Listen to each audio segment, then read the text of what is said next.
Did you know that the British government spent 20 years between the First and Second World Wars investigating the possibilities of electrifying plants? And they did it in almost complete secrecy. That research wasn't quite the complete dead end that I originally imagined, and maybe not quite as harebrained either. In fact, it was just the first sign of a complete new science, or as many others would have it, pseudoscience, called electroculture.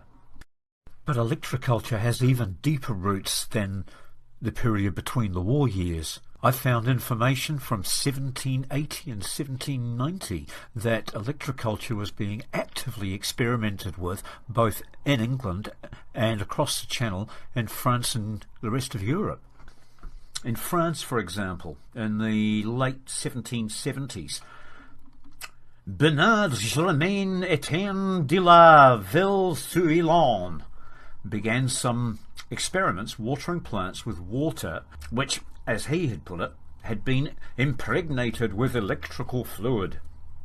He published a 700-plus page long essay on electricity in 1781, which reported his findings that the germination of seeds and the sprouting of bulbs was quicker, and when plants were electrified, they grew with more vigour than usual. There were other French would-be electricians too, notably Abbé Pierre Berton, who had already written about the benefits of electricity and health and other related subjects. Now, he too tried watering plants with electrified water, delivered from an insulated barrel on a trolley that he trundled along between the rows.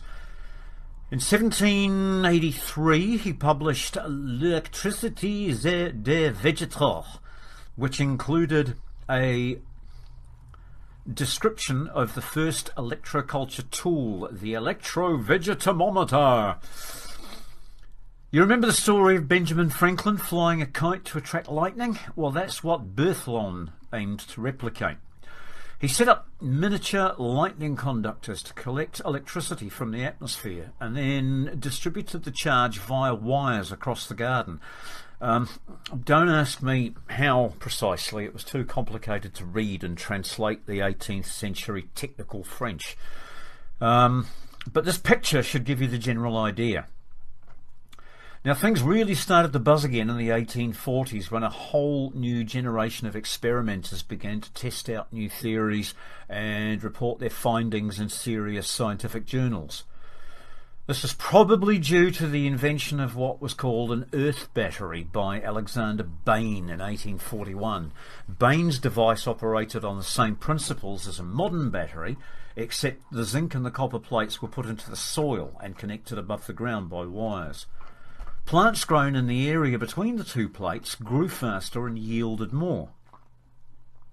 So in 1844, Robert Forster, a Scottish landowner, used what he termed atmospheric electricity to substantially boost his barley crop.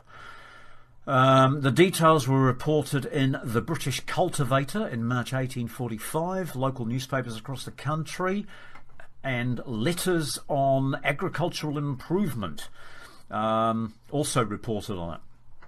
They added that Forster was still indeflatably employed in collecting electrocultural facts from our most eminent electricians. So I don't know where Forster got the idea from and discovered that he was far from unique, that there were plenty of amateur scientists who had never stopped trying to perfect a way of getting electricity to boost plant growth.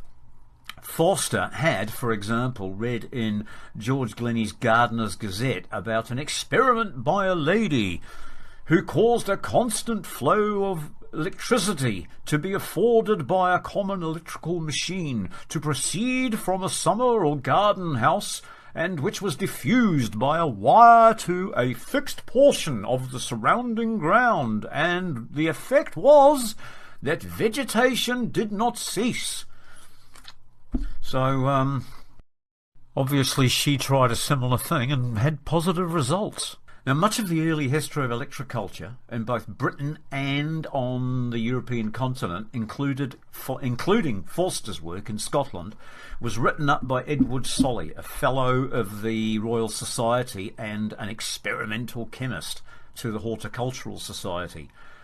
They published on the influence of electricity on vegetation in the Journal of the Horticultural Society in 1845. A lot of people were still very sceptical, though. The Farmer's Guide to Scientific and Practical Agriculture said in 1851 that although electricity could be classed as a special manure, no one has yet been able to reap similar advantages from similar experiments as Dr. Forster obtained from his. And it's doubtful that electroculture will be pursued further for some time. So after this flurry, once again I thought that was the end of electroculture, but I was wrong. In the 1880s, Professor Carl Lemstrom of Helsinki University, a geophysicist studying the aurora borealis, or northern lights, began to wonder if they had an effect on plant growth, because he noticed that the trees in the far north grew rapidly despite the short growing season. This led him to experimenting with the effects of atmospheric electricity on the germination of seeds and plant growth. Lemstrom's results attracted international attention, and he was able to conduct some of his later experiments in collaboration with other scientists in Sweden, Germany, and England. Eventually, in 1904, he published Electricity in Agriculture and Horticulture, in which he offered his detailed findings that there was an increase of the harvest of every kind of plant which has come under this treatment, but also a favourable change in their chemical compounds which made fruits sweeter and their scent stronger. Around the same time, in France, the Agricultural Institute at Beauvais, under its director Father Paulin, began what they hoped were a series of experiments to decide once and for all whether this electrical charging worked. Paulin refined Abbé Berthon's electrovegetomometer, devising an atmospheric antenna that he called a geomagnetifier. Installed initially in a field of potatoes, plants within its reach were greener, healthier, and produced more potatoes. Later, it was tried in vineyards and produced sweeter, larger grapes that produced better quality wine. Another researcher, Fernand Bastille, installed one in a school garden, which he named after Abbé Berthon. Bastille then went on to organise the first International Conference on Electroculture, held in Reims in northern France in 1912, which showed that there was an active research going on across the globe. Britain had particular reasons to be interested because of food shortages during the First World War caused by a blockade by the German Navy. It became a government priority to improve agricultural and horticultural production. So in 1918, a group of British scientists set up experiments to test the efficiency of electricity at boosting yields. These generally appeared to show impressive, though not universal, increases. Nevertheless, it resulted in considerable interest from the agricultural and horticultural communities who lobbied the government for further research. In response, the Board of Agriculture set up the Electroculture Committee to investigate further. Membership was impressive, an interdisciplinary mix of physicists, biologists, electrical engineers and agriculturists, including a Nobel Prize winner and 6 Fellows of the Royal Society. It was chaired by Sir John Snell, chairman of the Electricity Commission. Unfortunately, their field trials, based on the idea proposed by Lemstrom, on a wide range of crops, suffered from several years of bad weather, and they were forced to use plants in pots. Nevertheless, their results showed that the electrocultural effect was real and it promised substantial gains. But unfortunately, that they were also highly erratic and hard to control.